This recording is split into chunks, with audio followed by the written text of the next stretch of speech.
Ó, deputado Cicote.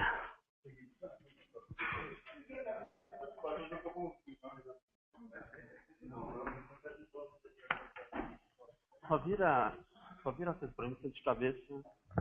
Eu achei que o nosso amigo ia chegar e falar as coisas aí. Ele chegou por último.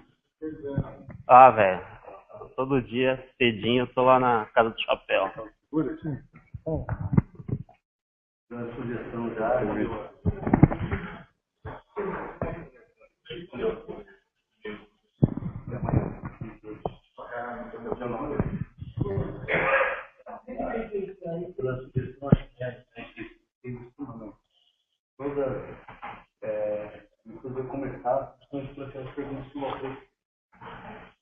A gente tinha um roteiro, tem um roteiro. O roteiro não chegou a tempo às pessoas, né?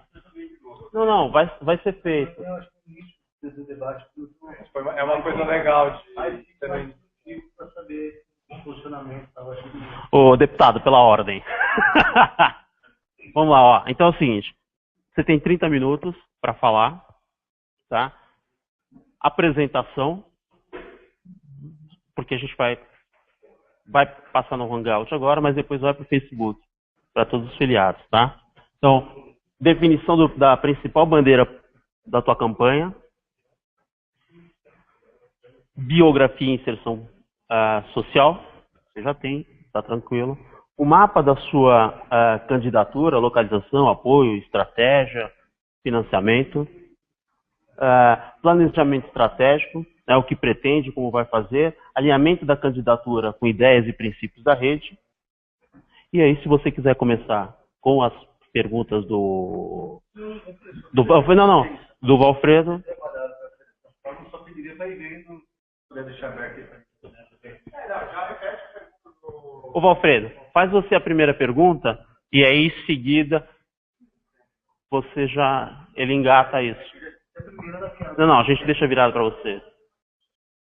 É a sua apresentação. Valfredo, é com você, querido.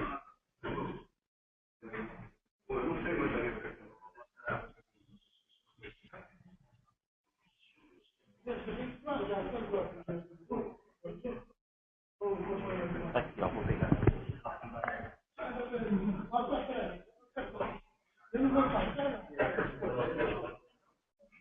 É porque eu vou repetir a pergunta. Boa noite, Scott.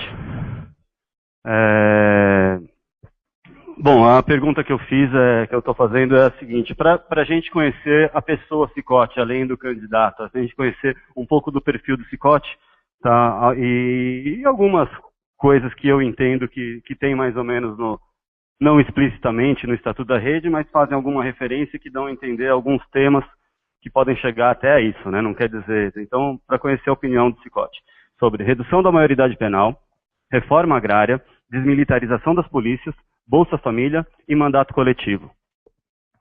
Obrigado.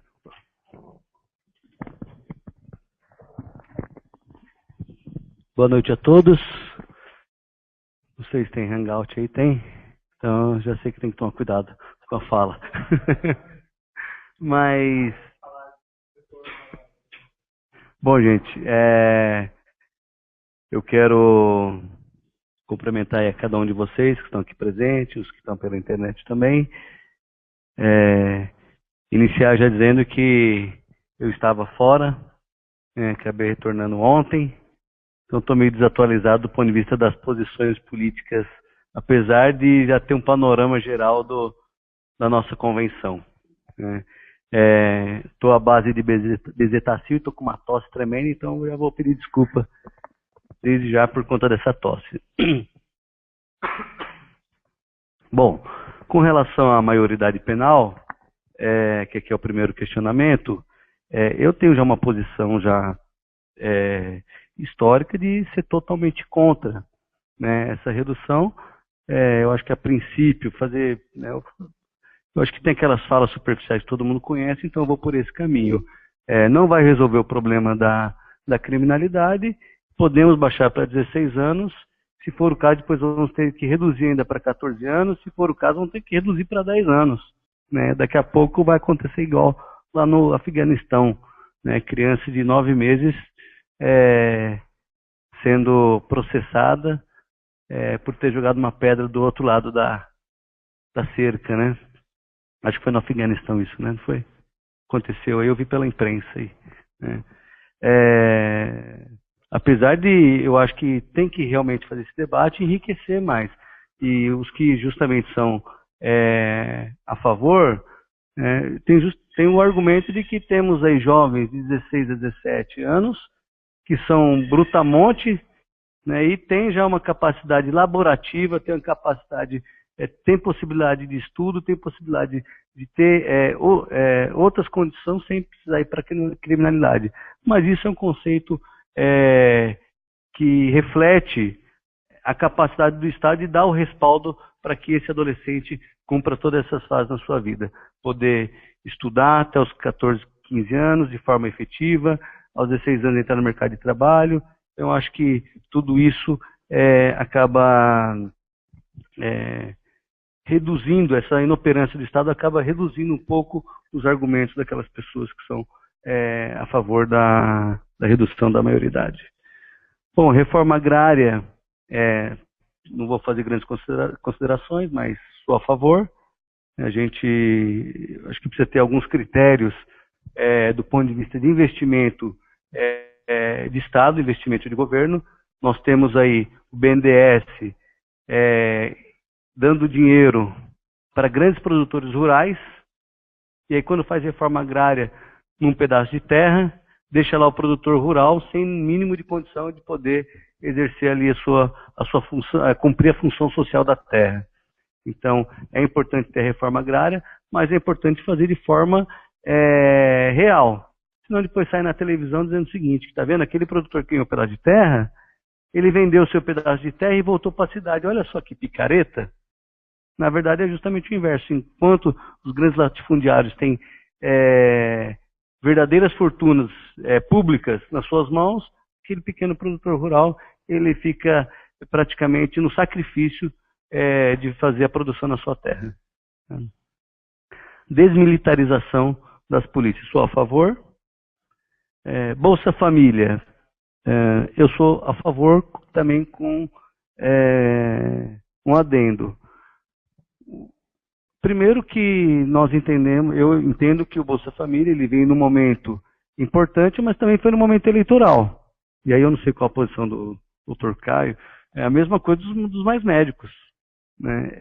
Eu não sei se ele foi a favor ou contra, mas ele é contra. Eu sou a favor, mas eu entendo que foi justamente um processo político, né? Se for levando em consideração ao pé da letra o que realmente acontece nos mais médicos, o Dr. Caio tem razão e não dá para admitir, porque nós tivemos anos e anos e anos sem mínimo de investimento na saúde pública, anos e anos e anos sem investimento numa formação universitária qualificada, e aí de repente vem querer tapar o sol com a peneira, justamente colocando os mais médicos. Porém também por exemplo, lá em Santo André, nós temos um bairro lá que foram 2 médicos lá para aquele bairro poder fazer o atendimento para a população. Do ponto de vista político, a gente sabe que não vai resolver o problema, mas do ponto de vista pessoal daquela comunidade, naquele local, naquele momento, as pessoas acabam tendo uma possibilidade maior de ter uma assistência. Mas eu acho que é muito superficial e a tendência maior é justamente ser contra.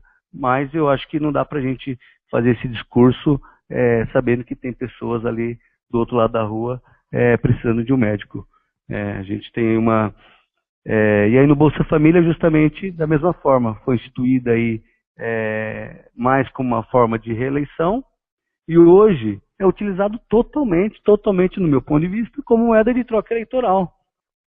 Tanto é que o princípio geral, o que vem se utilizando nas eleições é justamente isso. Olha, se tal fulano ganhar, vai acabar com o Bolsa Família. Se acontecer isso, vai diminuir o Bolsa Família. E o principal problema do Bolsa Família é justamente não termos uma porta de saída. A pessoa vai ficar 1 ano, 2 anos, 3 anos recebendo o Bolsa Família e vai receber até quando? É uma pensão vitalícia ou Bolsa Família? O Bolsa, a gente tem um entendimento de ter um caráter temporário. Justamente para aquela pessoa poder, com esse valor, poder se estabelecer ou se restabelecer dentro de mercado de trabalho. E o projeto do governo federal não tem essa característica. Ela não determina uma forma da pessoa poder sair do Bolsa Família. Ela não é aquela história, como o presidente que instituiu colocou, que nós temos que, primeiro, ir lá e dar uma mínima condição para a pessoa poder buscar o seu espaço no mercado. Eu acho que essa condição vem sendo dada há um bom tempo. E aí o governo não instituiu um curso de qualificação, investimento talvez, justamente no Nordeste, que é o maior número de pessoas que recebem Bolsa Família, não tem investimento na indústria. O agronegócio tomou conta, inclusive expulsando pessoas para a cidade. E é lógico que a pessoa vai ficar recebendo Bolsa Família durante 5, 6, 7 anos, a vida toda, sem ter o mínimo de porta de saída, porque o governo não fez esse trabalho. Não qualificou aquela pessoa para poder deixar de receber o Bolsa Família. Porque, na verdade, no meu entendimento, o sucesso do crescimento econômico é justamente aquelas pessoas que estão recebendo o Bolsa Família passar a não receber mais. Porque aí sim demonstra que o crescimento do Estado e o crescimento pessoal também. Né? Então, a pessoa ir lá, ter a carteira de trabalho registrada e passar a não depender mais não depender mais do Bolsa Família, isso é uma realização pessoal, mas eu acho que também demonstra o sucesso do projeto. O mandato coletivo, ele, para quem está num partido como a Rede, para quem tem uma visão de democratização, para quem está adepto à proibição da reeleição ad eterno, as normas estatutárias que tem colocado na Rede, por exemplo, os parlamentares não ocupar espaço dentro da executiva. Eu acho que isso é o mínimo que pode ser feito, inclusive, mesmo estando no PSB, eu sempre tentei fazer com que esse mandato fosse coletivo. E não fosse coletivo não somente para os membros do partido, e sim para uma sociedade. É lógico que isso demanda muito debate, demanda muitos interesses pessoais, interesses de grupos, e na maioria das vezes o mandato coletivo ele se pauta justamente por esses grupos, porque não dá para dizer que você também não é eleito por grupos. Né? Se você é eleito pela bandeira do meio ambiente, você vai ter um grupo atrelado ao meio ambiente. Se você é eleito com a bandeira dos metalúrgicos, você vai ter um grupo. Então você vai ter uma predisposição a estar incorporando seu mandato justamente a esse grupo. Ok?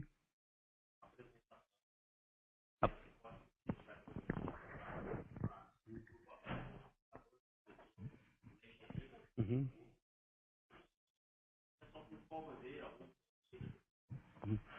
Bom, eu sou Almir Roberto Cicotti. Eu não sei se assim, é dessa formal mesmo ou não.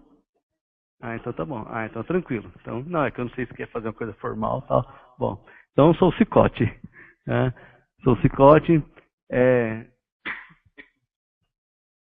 Bom, comecei minha militância no movimento estudantil, em Santo André, Grêmio Estudantil, posteriormente União Municipal de Estudantes Secundaristas,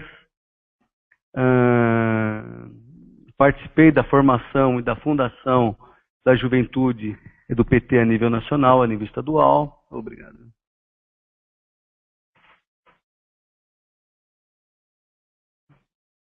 Inclusive, durante essa militância, o Padilha, o Hamilton Lacerda, o rapaz da mala, lá de São Caetano, tínhamos uma atuação dentro do mesmo grupo de militância. Posteriormente, fui fazer faculdade de Direito, também participei do diretório acadêmico e, consequentemente, também do processo de organização da União Estadual dos Estudantes e dos encontros, dos congressos da Uni.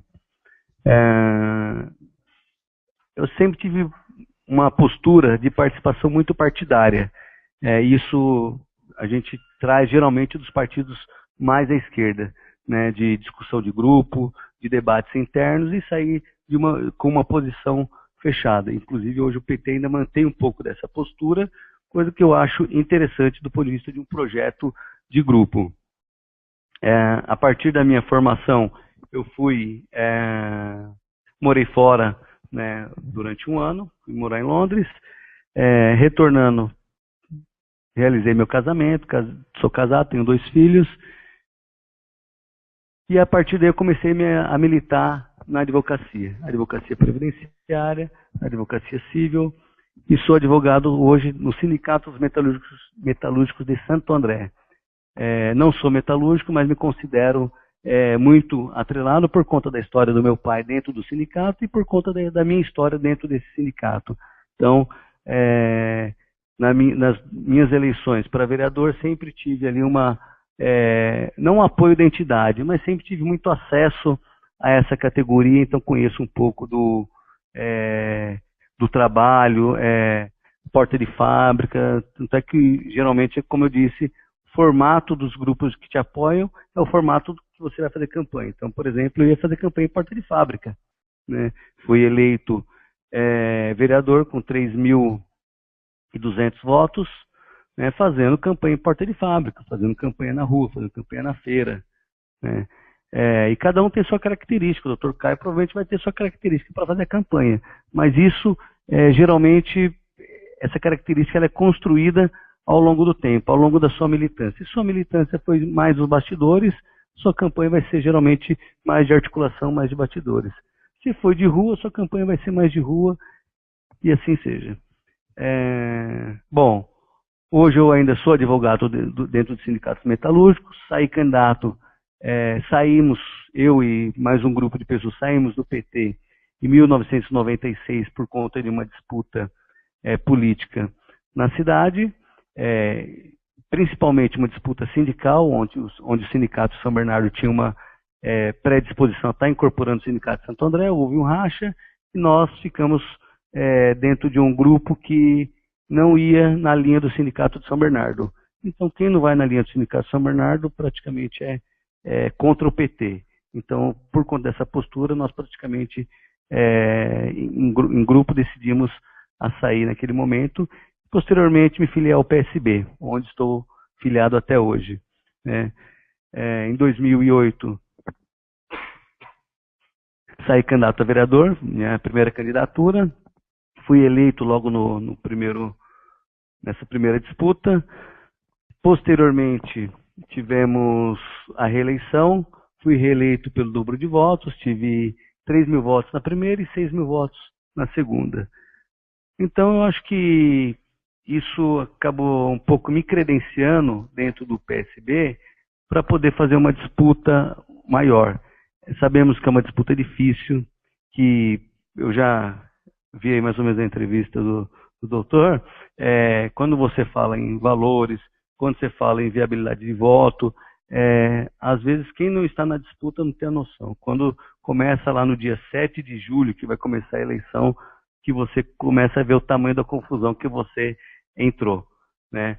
Mas eu acho que é uma experiência que quem tiver essa predisposição é bom passar, porque na maioria das vezes quando a gente eu sempre tive uma proximidade muito grande com o campo eleitoral por conta das campanhas eleitorais do meu pai. E eu sempre tive uma postura muito crítica ao meu pai, da forma, às vezes, de fazer uma campanha. E, posteriormente, quando eu sair candidato, que você vai ver como que é.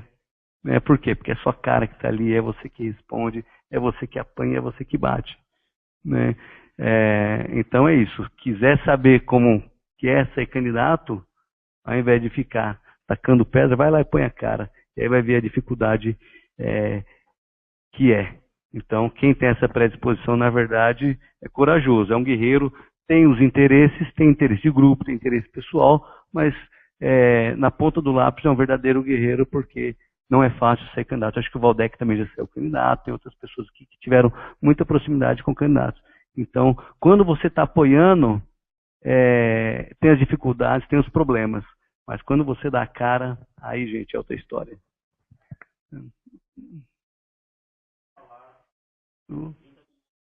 Tá.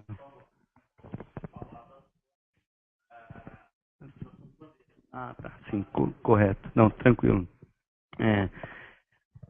Geralmente, uma candidatura, no meu entendimento, as minhas duas candidaturas elas foram construídas dessa forma, ela não se dá pela predisposição de projetos pessoais. E não do projeto pessoal do ponto de vista individual, mas do projeto, olha só, eu vou sair candidato porque eu tenho um projeto assim, assim, assado. Na verdade, isso não existe, porque os projetos são construídos ao longo do tempo. E principalmente construído, e aí entra a história que o Alfredo perguntou, justamente a ideia do mandato coletivo. Os projetos que têm realmente relevância, os projetos que são consistentes do ponto de vista de um Estado, de um país, em 99% dos casos, eles são feitos de forma coletiva. É muito difícil um deputado federal, mesmo que seja ele ali o autor, ou seja, o pai do projeto, na verdade ele foi construído por várias mãos. 90%. Então, quando você coloca um projeto de segurança, não adianta nada. Eu vir aqui e falar, olha, gente, eu tenho um projeto específico sobre a sustentabilidade, sobre a questão da segurança, sobre a questão do meio ambiente, educação, porque você precisa estar atrelado, e mesmo aquelas pessoas que são especialistas no assunto, na maioria das vezes não, em 100% dos casos, ela utiliza os órgãos de classe como consulta. Então, todos os projetos, eles são, na maioria das vezes, encaminhados de forma elaborada, de forma coletiva, e geralmente, na maioria das vezes, com aqueles órgãos de classe que aquele projeto vai atingir. Com relação à campanha propriamente dita, não tem como a gente... E aí, se eu estiver meio do caminho, você vai me colocando os trilhos novamente, tá? Não tem como a gente não fazer uma disputa eleitoral sem colocar o tema da sustentabilidade, principalmente para quem está vinculado à imagem da Marina e quem está vinculado à rede. Hoje, o grande mote de uma campanha eleitoral é justamente a gente conseguir trazer para o debate, através dessa ação da Marina de se aliar ao Eduardo Campos, conseguimos trazer o debate da sustentabilidade de forma real. Porque em qualquer pesquisa eleitoral, sustentabilidade aparece de interesse em 7º, 8º lugar. Educação aparece em 4º, 5º lugar. Então você vai colocar segurança e saúde, em 1º e 2º lugar. Mas essa ação, essa posição, toda essa postura que a Rede de Sustentabilidade teve, no meu entendimento, ela trouxe para o debate nacional, para o debate estadual, as questões da sustentabilidade. Então é preciso construir um projeto, um programa de governo, justamente com essas pessoas que estão inseridas na questão da sustentabilidade. E aí, como várias pessoas que estão ligadas à rede já dizem, acho que o Valdec comentou isso, o projeto relacionado à sustentabilidade não é um projeto do meio ambiente, é um projeto relacionado à segurança pública, é um projeto relacionado à educação, saúde e assim por diante. Mas aí eu já tenho a humildade de dizer de que esse projeto eu não vou construir. Esse projeto tem que ser construído a várias mãos, primeiro porque eu não tenho nem capacidade nem competência para fazer isso sozinho.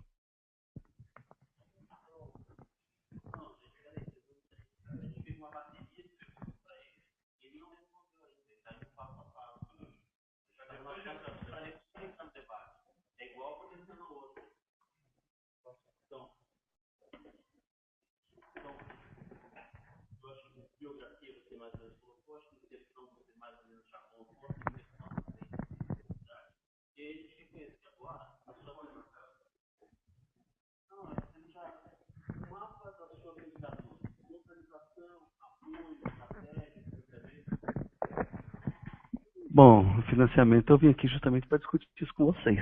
Né? E como eu digo como a candidatura é realmente uma candidatura coletiva e o mandato vai ser coletivo, eu quero discutir o financiamento de forma coletiva também. Né, Valfredo? Então, gente, é isso aí. Bom, eu já fiz essa fala, né, aqui numa das nossas reuniões e vou fazer novamente. Tá? Dentro de um projeto, de uma candidatura, não dá para você ter um projeto sem ter o mínimo de planejamento, sem ter o mínimo de noção de onde você vai ter que retirar esses votos. Então, o doutor Caio veio aqui, apresentou, e é mais ou menos isso. Né? A gente tem que ter a visão de de onde a gente vai tirar e como a gente vai atingir esse público, e quais são os nichos de atuação. Né? Com relação à questão da atuação no município, eu fui reeleito com 6 mil votos, e a minha intenção, dentro do quadro que está colocado, que eu acho razoável, é trabalharmos com uma candidatura a deputado estadual para 50 mil votos. Tá? Isso eu acho que é o que tem a grande possibilidade de estar dentro. Eu acho que é legal ter 60, ter 70, 80, né? Mas eu estou trabalhando com 50 mil votos. 50 mil votos, eu tive 6 mil votos em Santo André, a gente vai tentar trabalhar para que essa votação, isso já é científico, de que o vereador, ele sendo eleito com uma votação, ele consegue, sendo candidato a deputado estadual, ele consegue mais ou menos triplicar essa votação, ou então fazer até 4 vezes esse número. Né? Então, a gente vai trabalhar para atingir aí um máximo em torno de 25 mil votos, que seria 4 vezes os 6 mil votos que nós tivemos. 25 mil votos em Santo André. Porque a gente considera que isso está dentro de um parâmetro razoável, porque seria mais ou menos em torno de 5 a 6% dos votos da cidade. A gente fala em 10%, vai dar 40 mil votos, já é um número que começa a ficar um pouco pesado do ponto, e aí você tem que levar em consideração justamente a questão de condição financeira de fazer uma campanha. Né? Hoje, praticamente, quem tem dinheiro ganha uma eleição. Né? Então, por isso que nós falamos, por isso que eu falei aqui que é uma guerra que nós vamos enfrentar, uma batalha muito grande. E aí, nesse sentido, é justamente importante a participação, esse processo de construção das candidaturas que vocês estão fazendo, porque lá na frente, esses candidatos que forem aprovados aqui por esse GT, na verdade, nós vamos voltar aqui, vamos cobrar também a participação, é verdade, a participação da rede no processo eleitoral. Porque quando a gente fala que está indo para o sacrifício, e quando a gente fala que o mandato é coletivo, que a construção é de forma conjunta, então a batalha vai ter que ser de forma conjunta também. Não importa que vai apoiar o Dr. Caio, vai apoiar qualquer outro candidato que seja, mas eu acho que cada filiado na rede tem que estar comprometido com os candidatos da rede. E essa é a forma que eu quero atingir também uma votação fora da cidade. E assim também, doutor Caio, acho que todo mundo aqui tem que estar, todos os candidatos têm que ter esse compromisso da rede. Senão ninguém vai ser o candidato da rede. Senão a rede vai largar, como muitos partidos fazem, olha, está aqui a sua legenda, parabéns, dá um tapinha na bunda e vai embora. Vai disputar a eleição. Né? 25 mil votos em Santo André. No ABC, temos já algumas costuras, por conta também da proximidade das cidades. O jornal de Santo André é um jornal regional, acaba tendo uma divulgação muito grande por conta da nossa relação política na região. Está trabalhando ali para ter mais ou menos em torno de 1.000 votos em cada cidade, que daria mais ou menos 7 mil votos. Tá? Então, 1.000 votos em Mauá, 1.000 votos em Santo André, São Caetano e assim por diante. Na Grande São Paulo, em torno de 10 mil votos, e no resto do estado de São Paulo, mais uns 10 mil votos, que daria mais ou menos 52 mil votos. Agora é lógico, gente, até fico meio constrangido de falar isso, porque em cima desse 10 mil votos em São Paulo, tem tantas considerações, em cima desses 10 mil votos no resto do interior, tem tantas considerações a serem feitas, porque o nicho que eu atuo dentro da igreja, atuo no nicho da questão da rede, e tem um nicho que é justamente a região de São José do Rio Preto, que por conta de família, por conta do histórico político do meu pai, então lá a gente vai fazer um trabalho também de estar buscando esses votos. mas é muito mais complexo. Acho que vocês que estão, só estou falando de forma muito superficial, mas isso a gente tem planilhado, tem tudo já, envolve custos, envolve... Bom, a outra pergunta foi custos, né? Então, eu acredito que uma campanha de deputado estadual, do jeito que está colocada dentro do PSB, levando em consideração todas as candidaturas do PSB, ela vai girar em torno, mais ou menos, de 2 milhões de votos, 2 milhões de reais. Tá dentro do meu... Né, às vezes a gente fala, o pessoal fala, nossa, pelo amor de Deus, então você está milionário e tal. Né? Eu não tenho esse dinheiro não, gente. Não tenho. Mas eu acho que todo o processo de construção de uma candidatura, ela custa isso. Tanto é que a construção da minha candidatura, que está ocorrendo ao longo do tempo na minha cidade, já estou gastando. Ou o Dr. Carlos está gastando? Lógico que está. Então lá nós fazemos, por exemplo, fizemos 10 outdoor na cidade. Né? Tudo isso, e acho que as pessoas têm aqui, tem pessoas já que têm conhecimento em marketing político eleitoral, a pré-campanha é muito mais importante do que a própria campanha. Porque a campanha é somente o arremate de todo o trabalho que você fez nos últimos tempos.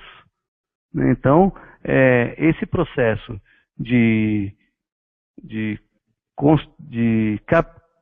capitalização financeira, ela tem que ser também trabalhada justamente no conjunto do grupo de apoio, no grupo de pessoas que você está inserido. Então, como eu disse, eu tenho lá os sindicatos metalúrgicos. O sindicato metalúrgico vai me dar R$1 milhão? Não vai.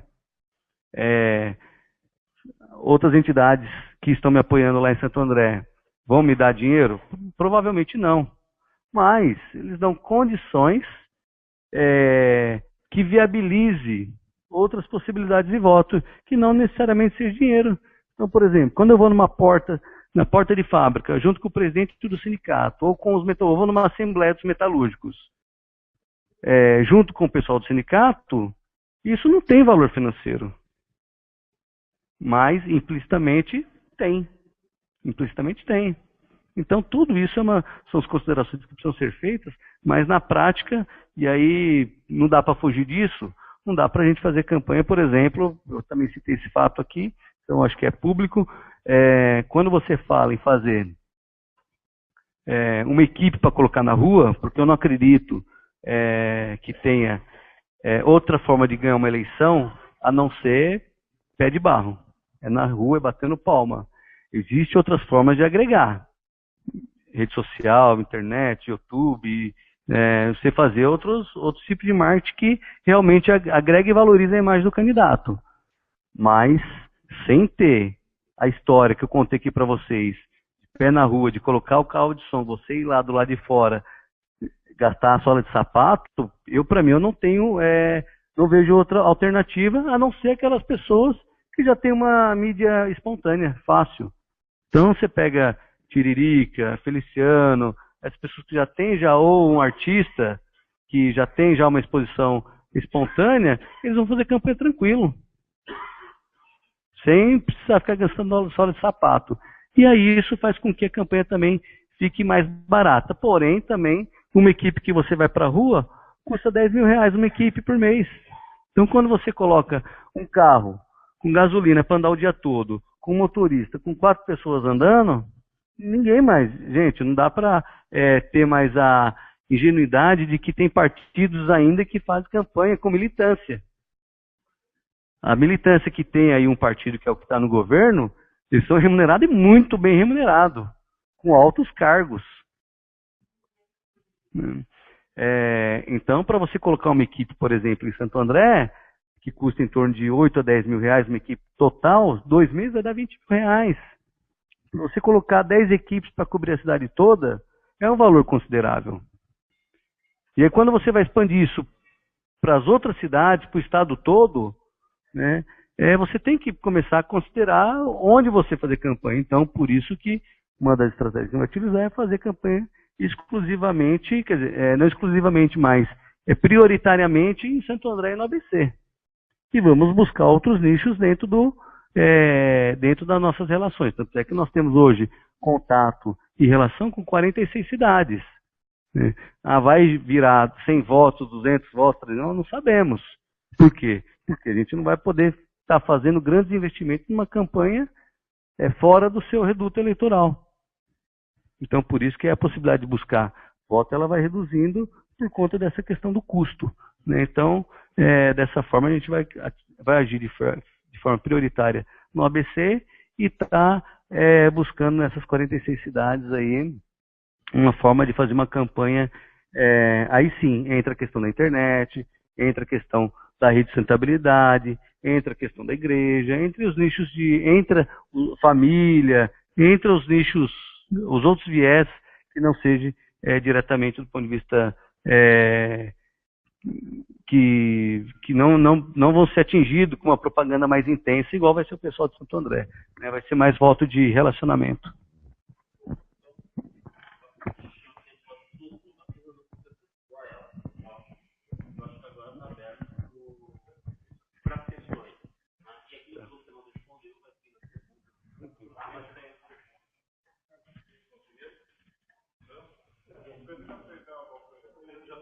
Que hora que é aí?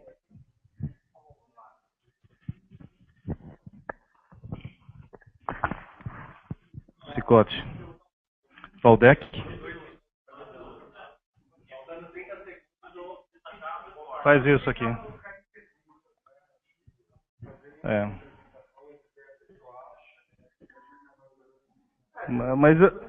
Mas fique tranquilo que eu sou muito objetivo nas perguntas, né? Já fui com o Caio. Meu caro Cicote, você tem uma trajetória já política com mandato, político com mandato. E tem uma trajetória com seu pai, né? Então tem lá os eleitores do seu pai, acredito que uma parcela, essa parcela é sua eleitora, né? Então, assim, tem esse momento da rede de sustentabilidade, mesmo com o PSB, a nível nacional, e a rede com esse princípio da nova política, você, lógico, vai deparar, ou já deparou já na pré-campanha com essa situação, né? Olha, eu já venho com mandato, né, há 2 mandatos, há 3, eu não sei, e agora você está com a nova política, que a nova política não existe, está sendo construída, né? Mas a política existe, está aí, a tradicional, né? Então, faz uma consideração nesse aspecto, como está sendo o seu embate aí, essa relação com o seu eleitor, né? E me fala assim, qual é a sua visão das políticas públicas prioritárias? Porque, como você disse aí, não é o candidato, não é o deputado que vai entrar com um projeto pronto, acabado, e primeiro ele tem que passar por várias comissões, vários estudos. E é como se fosse uma audiência pública, né? Em vários segmentos da sociedade, e formatar um pré-projeto, né? Para depois ir para as comissões.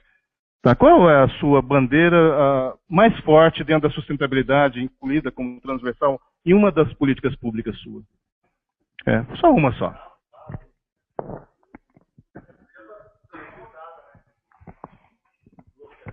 Bom, com relação ao relacionamento perante as pessoas perante essa transposição para uma nova política, eu atuo de forma muito tranquila, até porque, no meu entendimento, e aí é uma concepção de cada um, né? Às vezes a pessoa está lá incrustada no seu gabinete há 200 anos e acha que é nova política ainda. Mas dentro do meu conceito, eu trabalho como nova política.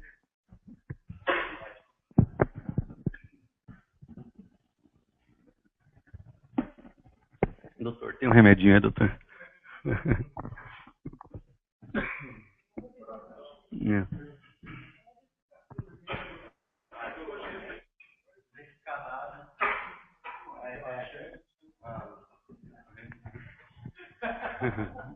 Ainda bem que não perguntou disso aqui.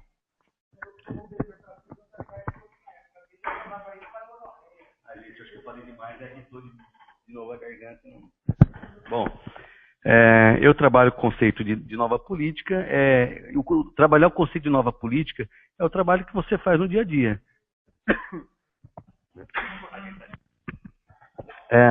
Quando?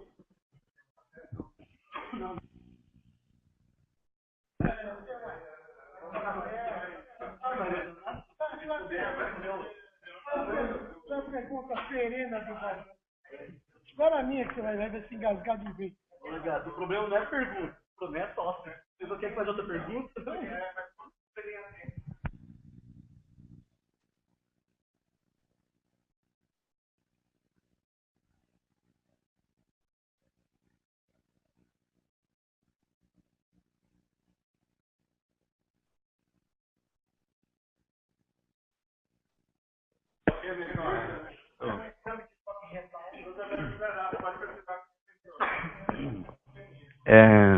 Eu acho que a sua atuação no dia a dia como parlamentar, e aí não precisa ser parlamentar, cidadão, isso que demonstra você ser da você ter nova política ou não. Você não precisa estar envolvido diretamente no mandato. O doutor no seu trabalho, né, pode estar ali atuando com uma nova forma de fazer política. Cada um aqui que tem na sua função, advogado, metalúrgico, aposentado, eu acho que todo mundo pode ter uma visão independente, primeiro da idade e independente do tempo que está na profissão. Né? Não é porque o doutor está há 20 anos militando como médico que agora ele já não tem mais essa visão de nova política na sua categoria, ou advogado também, e assim por diante. E também por conta e aí a pergunta que o Waldeck fez, a questão da trajetória do meu pai, e justamente ter já uma idade avançada e não ter construído, e não ter mais as pessoas não têm mais não acreditam mais numa nova política, realmente acontece. E tanto é que eu sou realmente questionado. Mas, por incrível que pareça, mesmo as pessoas que já tiveram 30, 40 anos de sabores do ponto de vista político, essas pessoas, mesmo assim, ainda torcem e acreditam que pode ter uma alternativa. Né? E mesmo se não acreditam, elas gostariam de que tivesse. Assim, olha, eu abriria mão de um pedaço dos meus interesses em pró de uma construção de um interesse coletivo. Né? E essa nova forma de fazer política, e aí eu puxo muito para mim essa questão da reeleição, eu acho porque encaixa muito bem na rede, mas encaixa principalmente em quem tem mandato. Quem tem mandato tem coragem de vir para a rede com a possibilidade de disputar somente mais uma vez a eleição? Né? Eu não vi dentro da rede. Né? Então isso eu acho que demonstra uma nova forma, pelo menos o interesse numa nova forma de fazer política. Tá? Quem não vai ter o controle do partido lá no seu município, como é proibido pelo Estatuto da Rede, vai querer entrar no partido? Eu quero ser o vereador e quero ser o presidente do partido. Quem abre mão disso, eu acho que já está numa postura, uma construção de uma nova forma de fazer política.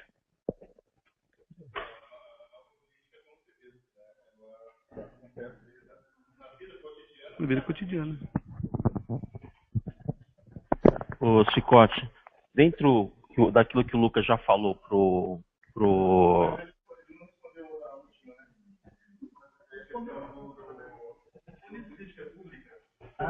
Sim, mas eu vou fazer uma pergunta que tem a ver com isso.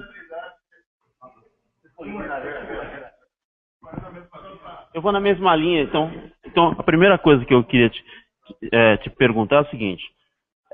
Nós fizemos a primeira pergunta sobre a bandeira, e você disse, olha, é isso, isso, isso. Entretanto, tem uma pergunta que é o seguinte, então, quais foram os seus projetos como vereador? Né? Então, a história diz, né, que o eleitor é capaz de entender o que um vereador faz, porque é o contato mais importante que existe dentro da cidade, né, e também de selecionar, de apostar nesse candidato para um cargo maior. E aí a minha pergunta é, com base nos projetos que você apresentou, que você defendeu dentro da Câmara dos Vereadores, quer dizer, que projeto você pretende representar na Assembleia do Estado? Né? Esse é um aspecto. A outra é só uma consideração que eu acho importante, talvez das falas, a gente ainda vai ter outras falas, e para que os nossos próximos candidatos se atentem a isso, né? Foi para mim a melhor exposição do que é o pé no chão e do que está na rua. Porque sair para a campanha achando que vai fazer campanha na internet, que vai ganhar alguma coisa, sinto muito. E achar que não vai não vai usar dinheiro porque vai ser fácil, ou porque a rede já tem, todo mundo está a favor da mudança, então vai votar em mim, é melhor esquecer. Então, para as pessoas repensarem e assistirem essa entrevista como um ponto de partida do seu projeto. Hoje, na verdade, 70% das pessoas eles querem a mudança, né? E às vezes a mudança nem sempre para o novo, ela é melhor, né? Às vezes acaba, tivemos aí vários exemplos na história. Bom, respondendo a pergunta do Valdec, que foi refeita aí, a construção de projetos, ela geralmente está muito relacionada aos problemas enfrentados no seu dia a dia, ou meio que você se relaciona, né, Dr. Caio? Tem algumas visões do ponto de vista da sua categoria profissional. E também nenhum candidato acaba fugindo disso, fora aqueles que já têm uma exposição de mídia espontânea a nível nacional. E no ABC, não dá para a gente não pautar, e aí isso, sendo mais enfático agora, não dá para a gente não pautar, por exemplo, a questão da mobilidade urbana, né? Onde nós temos ali um gargalo tremendo, que acaba escoando todo para São Paulo, e não tem praticamente nenhum projeto. Teve agora o VLT, o veículo leve sobre trilhos, que está sendo levado a passos lentos para o ABC. Né? Mas nós pegamos aí, por exemplo, cidades da Europa, com o tamanho de Santo André, que já tem linhas de metrô interligando praticamente todos os bairros da cidade. Quem dirá de cidade para cidade? E hoje o transporte, inclusive eu vi uma entrevista do Eduardo Campos falando isso praticamente há um ano atrás, o transporte mais barato que tem, que é o de trilhos. Né? Qual o investimento que o Estado fez na questão do transporte de trilhos? Né? Hoje nós temos aqui caminhões, e aí eu falo porque justamente acaba atingindo, mas nós temos caminhões passando pela Anchieta, passando pelos Imigrantes, com destino à Baixada Santista, para fazer o escoamento da carga, e vice-versa também, onde que poderíamos fazer isso de forma muito tranquila, muito barata, através dos trilhos. Então, tem trilho lá de São José do Rio Preto, Sorocaba, de toda a região que vai desembocar no mesmo local. E hoje tudo isso é feito por transporte de carga. E isso, quem acaba sofrendo muito é justamente a região do ABC e principalmente ali a parte de São Paulo, que é próxima de Diadema. Então, essa questão da mobilidade urbana, essa questão da prioridade do transporte público, eu acho que não tem que ser uma bandeira minha, não. Então, eu acho que tem que ser uma bandeira nossa, tem que ser uma bandeira da rede, inclusive de todos os candidatos. Né? Porque hoje talvez o interior não sofra do mesmo problema que existe lá no ABC ou existe aqui na capital, mas isso é uma bandeira comum. Isso é uma bandeira comum que tem que ser definida pela rede. Né? E a outra situação é justamente, primeiro, a estimulação das parcerias público-privada, que eu acho que tem que ter, isso reduz muito o impacto no investimento do Estado em determinadas ações, e aí sim você pode fazer, entregar determinados pontos específicos para a iniciativa privada poder explorar.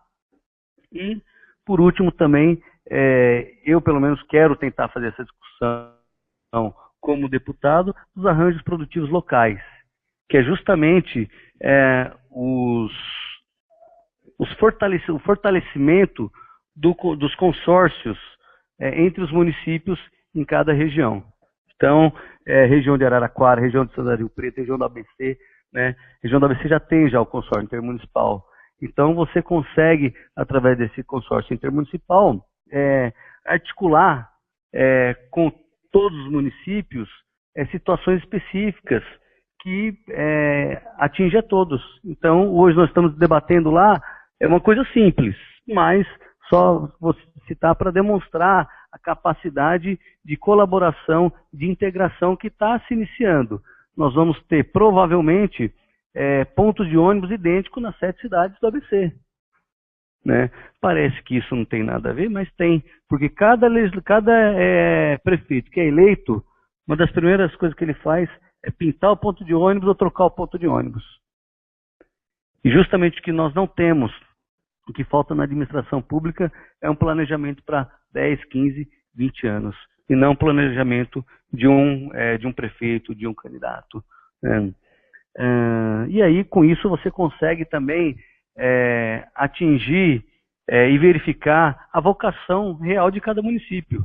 Então, isso acaba acontecendo muito no interior. Né? Você tem municípios muito próximos, com identidades totalmente diferentes, sendo que eles podem se interagir e podem se integrar. Basta apenas você, dentro de pequenos estudos, não é grande, não estou falando coisa absurda, não. De pequenos estudos, você verificar qual que é a vocação real de cada município e poder fazer uma integração regional.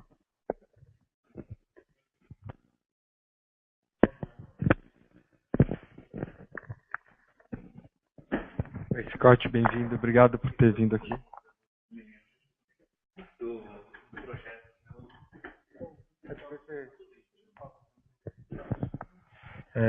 Meu nome é André. Com relação às suas bandeiras, né, agora você já aprofundou um pouco mais, o que eu queria saber de você é se você está planejando alguma estratégia na sua campanha de escutar a sociedade, né, alguma forma de pesquisa, ou de já começar esse trabalho com a sociedade para ver quais são as demandas da sociedade, né, em Santo André, em outras cidades do ABC, para se aproximar mais desses eleitores, né? E assim, muitas vezes o que a gente pensa não é o que a população está demandando ali. E a outra pergunta é com relação ao mandato coletivo. Como você pretende aplicar o mandato coletivo se você for eleito? Como você pretende instrumentalizar isso? Boa pergunta.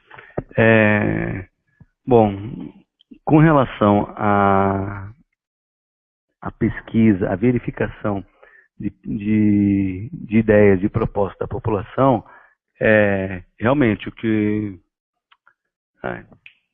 o André comentou, na maioria das vezes, inclusive isso serve também para todos os candidatos, num planejamento estratégico de uma campanha eleitoral, na maioria das vezes, se você não faz de uma forma correta, se você não faz de uma forma aplicada, na maioria das vezes você vai contra justamente os anseios da população. Porque na maioria das vezes você sai com uma visão de candidato para a rua e as pessoas têm outras necessidades. Então, o que o André disse realmente acontece muito. Né? E acontece a todo momento. No meu mandato acontece isso. Às vezes a gente está fazendo determinada ação que entendemos por bem que ação excelente do ponto de vista para a população do bairro, e a população está interessada em outra pauta. Está interessada em outra pauta. Então, se você não tiver esse trabalho de tete a tete, de confronto de informações, de pesquisas, com certeza você vai ser para uma campanha eleitoral não falando a mesma língua dos seus eleitores. Né? Inclusive, André, foi até legal você fazer essa pergunta, porque na verdade nós já estamos fazendo isso. Inclusive, fizemos isso hoje também. Né? Nós pegamos lá, nós temos um grupo de pessoas que pegamos em torno de 2, 3 horas para visitar determinados bairros. Né? E nessas visitas, nesse bate-papo, nessas conversas, acaba justamente aparecendo ali os desejos, os anseios, as preocupações. E numa disputa eleitoral, não adianta você ir para uma cidade, por exemplo, eu vou lá para Sorocaba. Se eu não tiver esse discurso da cidade de Sorocaba, se eu não souber quais são os principais interesses, quais são os principais, as principais necessidades da cidade, com certeza vou falar besteira. Então, eu posso até falar besteira, mas um local onde eu não posso falar besteira é em Santo André, no ABC. Né? Então, essa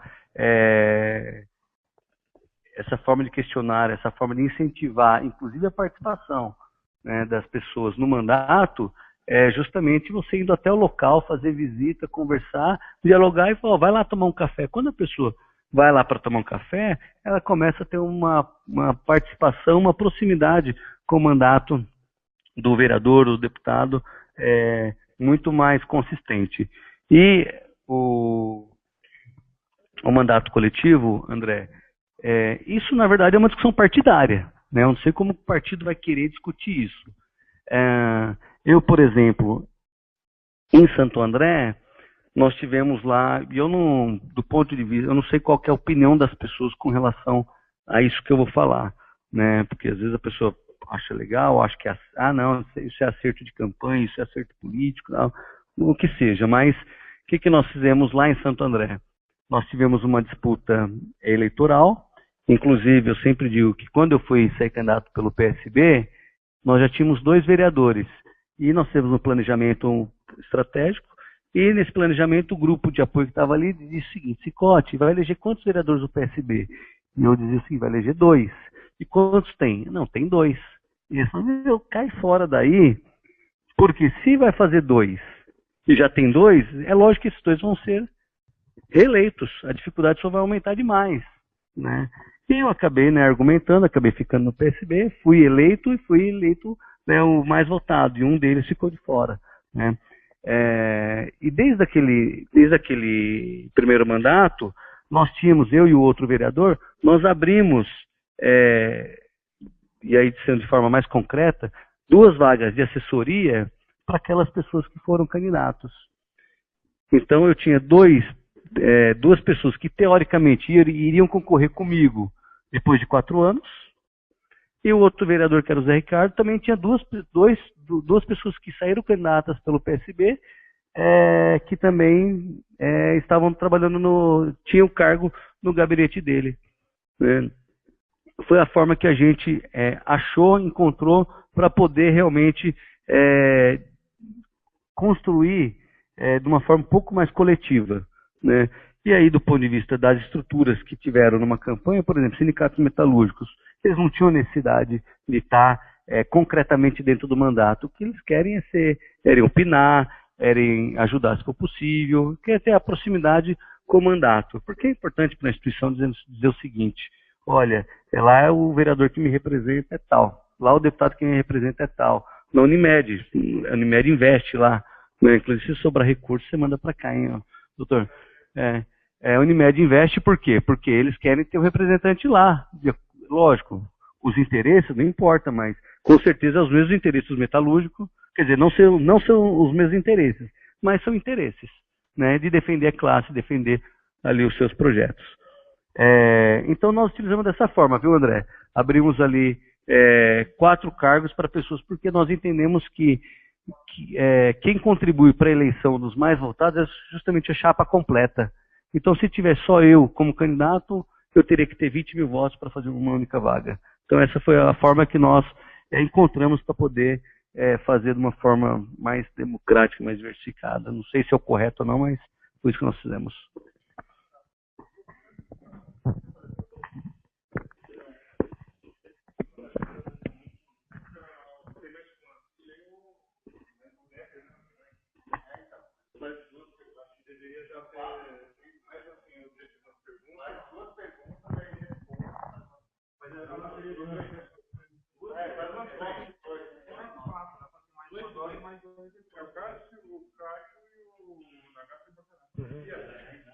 Vamos lá, Scott. O negócio é o seguinte: de todos que estão aí na parada, você é que saiu candidato anteriormente, venceu, foi para um segundo mandato, conseguiu o dobro dos votos, quer dizer que você fez por merecer, né?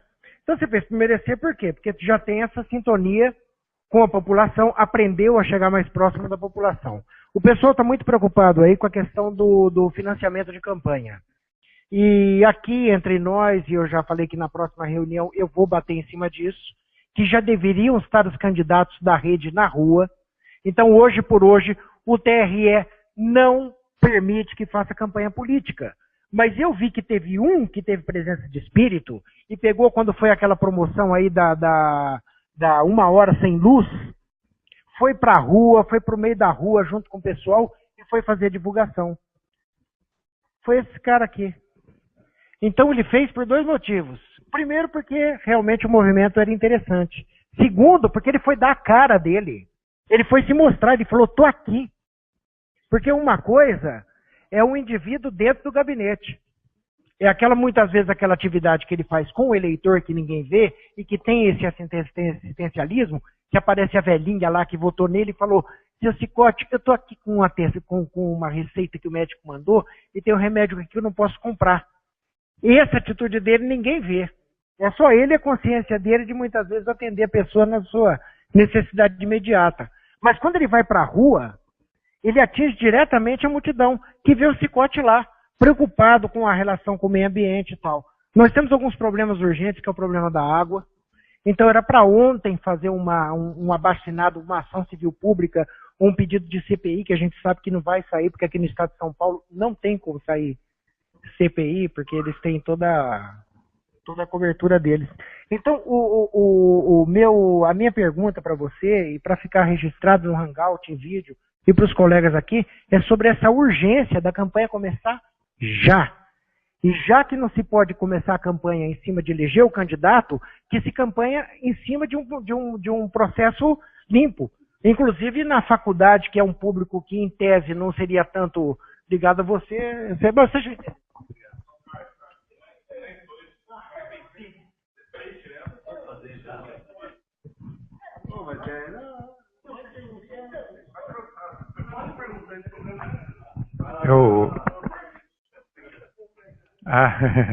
Eu queria agradecer a sua experiência, a sua competência. Eu estou aqui para aprender com você. E a preocupação de um candidato que nunca participou de nada como eu é realmente a verba. Se vai conseguir ou não, eu acho que as eleições para vereador e para prefeito é diferente. Tem muito mais gente querendo investir numa candidatura do que agora. Então a preocupação é essa.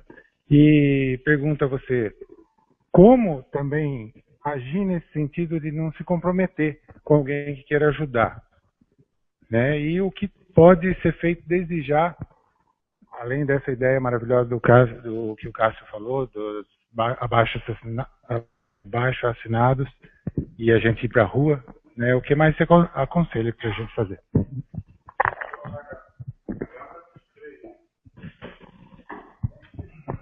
Oi, Carlos Nagato, boa noite. Bom, eu só tenho a concordar, Scott, com que você, com praticamente tudo que você falou até agora, e corroborar que realmente um político com mandato vir para a rede é um pouco complicado, né? Porque tem uma série de coisas de política tradicional que vem de frente aos valores e princípios da rede. Posto isso, eu queria saber, do seu primeiro mandato, o que você pode já colocar como orgulho que você fez no seu primeiro mandato, que você daqui a 10, 20 anos você vai se lembrar e você vai ter orgulho de falar, puxa, isso eu fiz na minha primeira campanha, no meu primeiro mandato, antes de vir para a rede.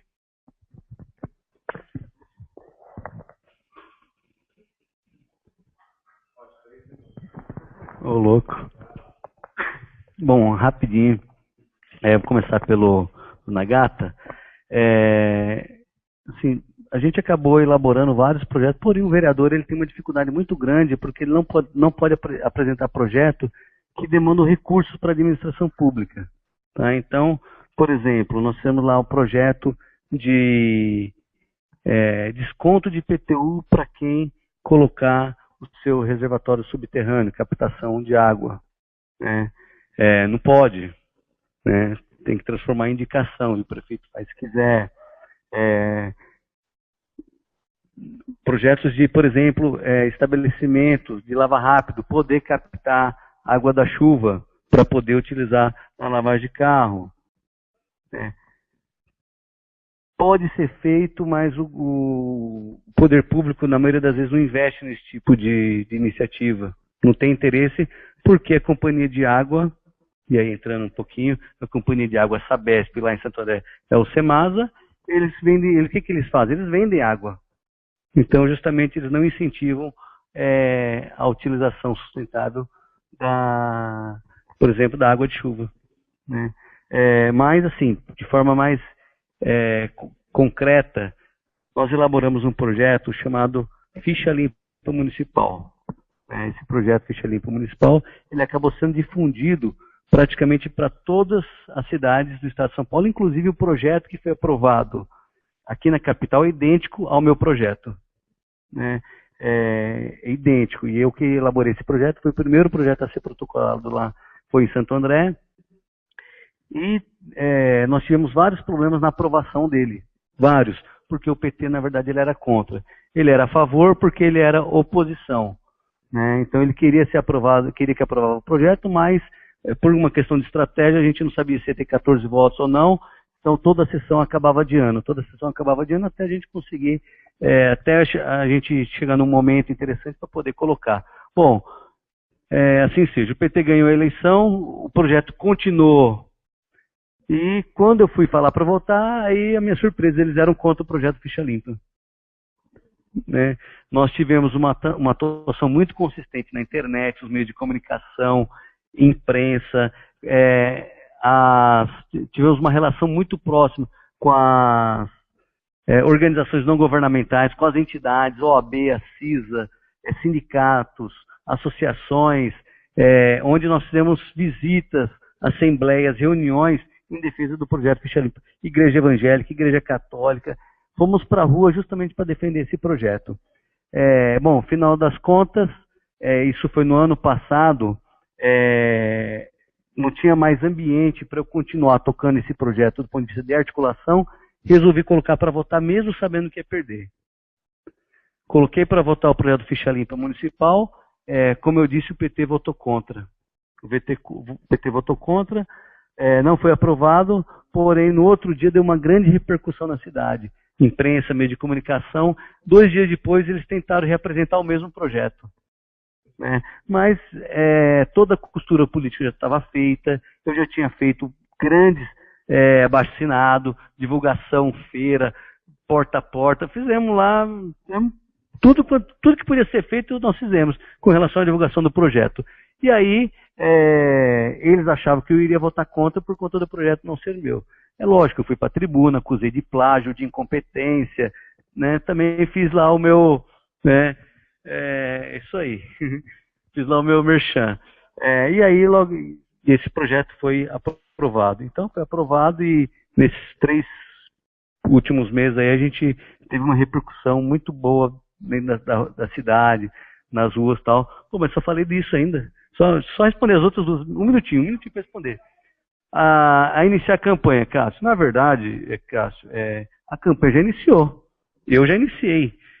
Nós estamos fazendo uma ação lá em Santo André, que é uma ação do meu mandato, mas que, na verdade, vai desembocar, né, vai desaguar dentro de uma campanha eleitoral. Então, nós fizemos hoje, por exemplo, 49 visitas. Fizemos 49 visitas, de porta a porta, bateram palma, né? Se quiser, você faz 100, mas nós temos 49 visitas, né? E vamos fazer todos os dias até chegar o dia 7. Tá? E aí um conselho que o Caio pediu, né? Quanta honra eu dar conselho para o doutor, né? Como não se comprometer com o financiador de campanha? Eu acho que não tem como. Eu acho que não tem como não ter esse comprometimento, porque se eu te der R$1.000, R$1 milhão para fazer campanha, desculpa, mas esse comprometimento está implícito. Eu não preciso falar nada. Fala assim, ó, Caio, toque R$1 milhão. Na hora que você aceitar, já está comprometido, né? Conselho de campanha. Porta a porta. Dia a dia. E fazer planejamento. Caio, eu acho que isso é o mais importante de uma campanha. Planejamento. E, como eu disse, a pré-campanha é mais importante do que a pré-campanha.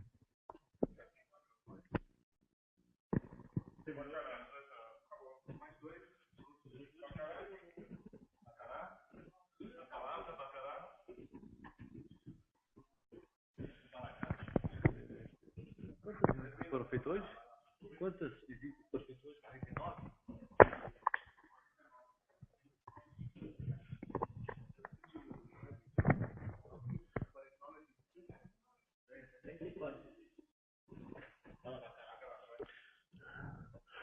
Boa noite. Eu sou Bacará.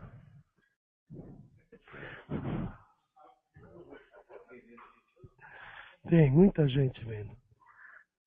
É o seguinte, eu não sei ainda nem qual é o nosso trabalho em relação ao Conselho Ético, mas eu quero te fazer uma pergunta. O que você acha do Conselho Ético?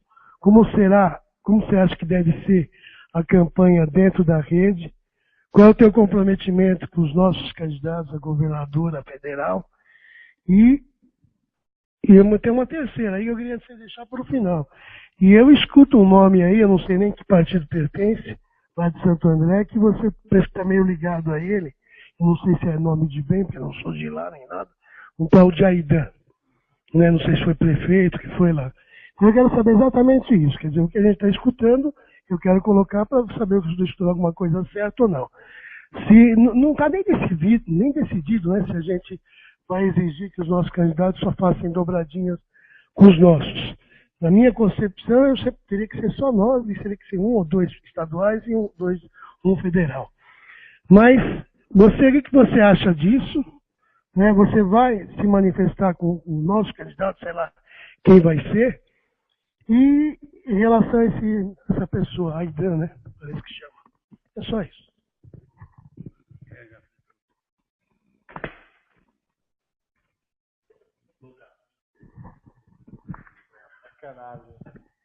Bom, primeiro, parabéns, acho que pela consistência do discurso e pelo planejamento da campanha. Acho que posso falar em nome do GT que a gente sente uma segurança no seu nome enquanto pré-candidato, tanto é que você estava lá no topo da lista do GT.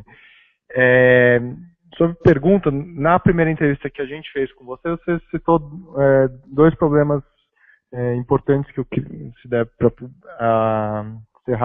falar rapidamente, que é, primeiro, a questão da água, da cantareira, do abastecimento, e segundo, a questão do lixo, que em Santo André tem a questão do incinerador, e, por exemplo, na Zona Leste tem a questão a Zona Leste virou quase que o lixão do resto de São Paulo. Em São Mateus tem 7 lixões aí, estão tentando aprovar um novo lixão, a população está se mobilizando contra, tem poucas contrapartidas na Zona Leste, São Mateus. E uma pergunta que talvez para nós da rede seja óbvia, mas que seus eleitores vão fazer para você: por que não mais o PSB e agora falar em nome da rede? Eu acho que esse discurso dessa mudança partidária você tem que ter na ponta da língua, e gostaria de ver como você sai nisso. Legal. Bom, com relação ao Aidan, e não só ao Aidan, eu acho que todas as outras candidaturas, o GT fez essa pergunta, né, para mim, e eu vou responder da mesma forma.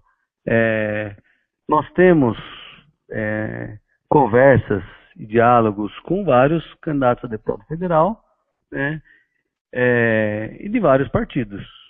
E aí cabe a nós, né, as pessoas que estão aí na rede, delimitar qual que é o seu parâmetro de conversa com esses pré-candidatos. Eu não sei como que a rede vai se pautar, por exemplo, com relação ao PPS. Né? Qual que vai ser a postura com relação à questão do PPS. Com relação ao PSB, nós temos realmente lá um candidato a deputado federal, que é o Aidan, que foi prefeito de Santo André, que se filiou no PSB no último dia, inclusive, bom, já acontece essa história já, quando foi impugnada a rede lá em Brasília, ao mesmo tempo recebeu um torpedo dizendo que o Aidan estava se filiando no PSB. E para mim, naquele momento, ele era candidato a deputado estadual. Eu fui para a imprensa, falei lá um monte de coisa e tal, mas tem várias pessoas realmente, bacana, tem várias pessoas que vão apoiar o Aidan e vão me apoiar. Isso não cabe a mim decidir, cabe a cada uma das pessoas. Agora, a relação política que vai ter entre o candidato a deputado federal da rede e o candidato a deputado estadual da rede vai depender da própria rede, né? Essa relação, eu acho que não dá para não ter. Não dá para a gente não fazer campanha com os candidatos da rede. Não dá para a gente ter deputado federal não fazendo campanha com os deputados estaduais. E não dá para ter os candidatos a deputado estadual não fazendo campanha com o candidato a federal. Isso é um conceito de agrupamento político, né? Ou nós estamos senão não acaba acontecendo, né? A gente tem que ter esse comprometimento, mas esse comprometimento também ele é muito ele é relativo porque envolve outros agentes, envolve aqui o novo diretório, envolve o próprio candidato a federal. Então, por exemplo, sai lá um candidato a deputado federal da rede em determinada cidade, que não tem um mínimo de conexão com o meu discurso, com as minhas falas, e eu também não tenho com a dele, às vezes fica inviável você fazer algumas conversas. Até uma campanha propriamente dita. E tem outros que, às vezes, estão em posições diferentes, que defendem lá os princípios da rede, que estão na rede, que você se relaciona. Isso é muito comum, né? Você tem aí partidos com 30 candidatos a deputado estadual, 30 candidatos a deputado federal, e nem todos se aliam. Por quê? Porque existe ali os interesses, as alianças propriamente ditas ali, né? Às vezes relação pessoal, e assim por diante. Bom, com relação à questão da água e da questão do incinerador, está começando a haver esse debate lá em Santo André, lá no ABC, né, propriamente dito, em Mauá e Santo André, porque já foi instalado um incinerador lá em São Bernardo, e me parece que inclusive a Marina já soltou uma carta contra esse tipo de incinerador, né? E pelo debate nos bastidores que está ocorrendo, é o mesmo perfil, mesmo incinerador praticamente, que seria instalado para suprir a necessidade do lixo de Mauá e de Santo André. Eu já me coloquei totalmente contrário, né? Já me posicionei lá na Câmara Municipal. Se isso vier acontecer, a gente não gosta de desejar desgraça, principalmente para uma cidade, duas cidades ali que estão um dos polos principais aqui do estado de São Paulo. Mas isso vai trazer um grande debate para a gente que é candidato da rede. Porque o mesmo debate que está ocorrendo em Santo André e em Mauá está ocorrendo em várias outras cidades, porque na maioria das vezes quem trata do lixo geralmente são os mesmos grupos econômicos. Pode diversificar um aqui, outro ali, mas na maioria das vezes são os mesmos. Então esse mesmo debate que está ocorrendo lá na ABC, com certeza deve estar ocorrendo lá na Zona Leste, não sei se é a mesma empresa ou o mesmo grupo, mas vai ocorrer lá em Sorocaba também, Itu e assim por diante, todas as grandes metrópoles vai fazer esse debate. E aí eu acho que é o momento da rede se posicionar.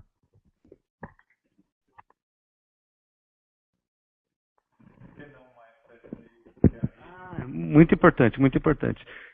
Eu adoraria que pelo menos uma grande parte da população fizesse justamente essa indagação. Eu acho que a principal argumentação é realmente você querer construir algo novo.